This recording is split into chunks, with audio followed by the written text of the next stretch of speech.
I'm not the only one who's longing for spring, am I? I mean, if you look outside today, the sun peeks out from behind the clouds every once in a while, but it's deceptive because it's so cold and windy outside that it still feels like winter. The weatherman says that the forecast is supposed to change and things are supposed to warm up. But we know how that goes.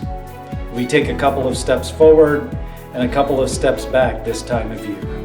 Yeah, I think it's fair to say, even for someone like me, who enjoys being outside in God's creation, I'm quite content to stay inside today.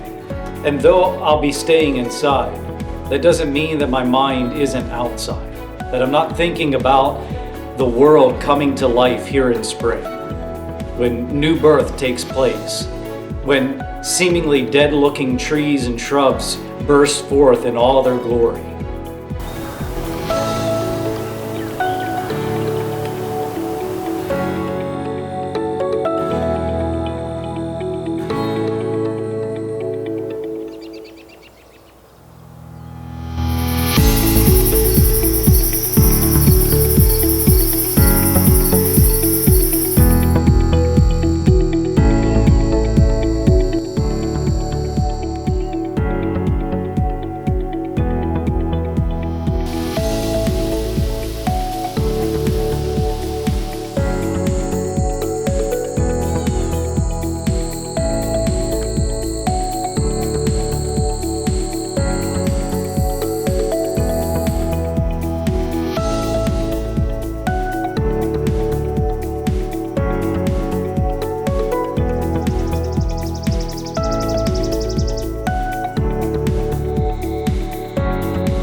The Bible starts outdoors too.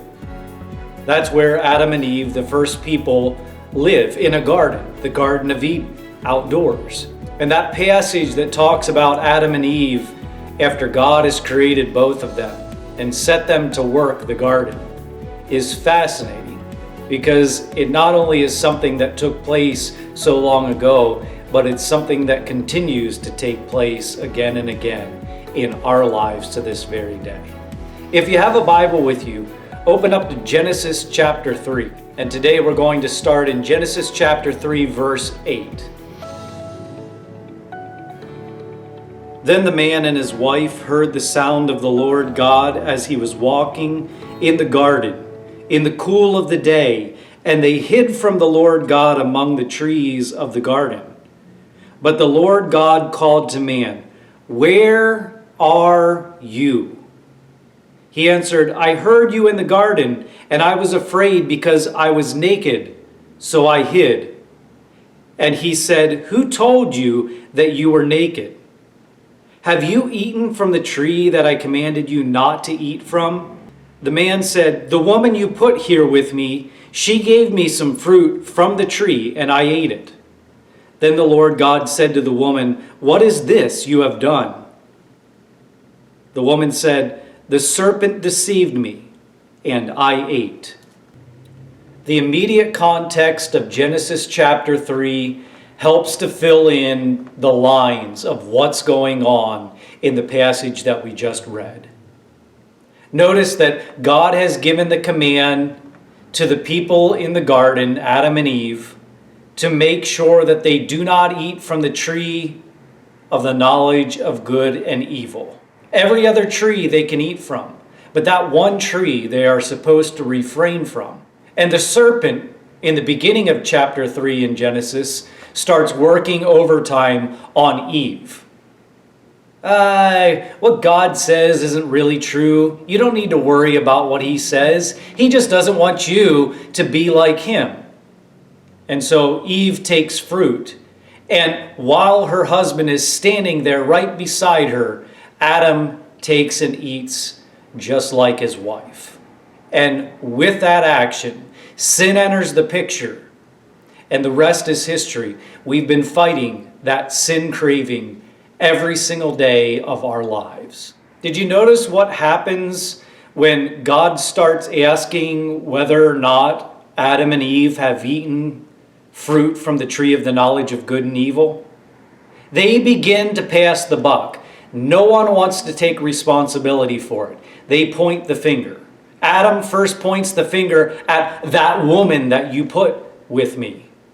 And then Eve passes along that responsibility to the serpent who deceived her.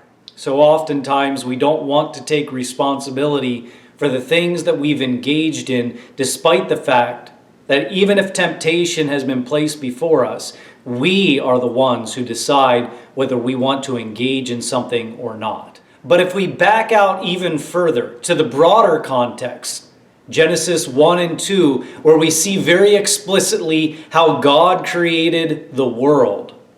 He calls it into existence. From the sun, moon, and stars, to the trees and the flowers and vegetation, to the fish in the waters and the animals all around, right up to man and woman. God creates all of them. Now, if God can create from nothing all that we see around us, do we really think that when he's walking in the cool of the garden and Adam and Eve, he calls out to them and says, "Where are you?" that he's actually asking a geographical question? Like he doesn't know where Adam and Eve actually are. I mean, he created them from nothing. This is not one of those situations where a frantic parent goes to a store clerk and says, "I've lost my child," and there's an announcement looking for this child in aisle 13 and 14 in the toy section. No, God knows exactly where Adam is, but he calls out and asks him where he is because it is a loaded theological question. Where are you, Adam? Not your GPS location. Where are you in relationship to me? This begs a lot of questions, and I want to spend some time posing these questions before you for you to think about and to ponder, to digest them deep in your heart and soul, and ask yourself, how are you doing in your relationship with God?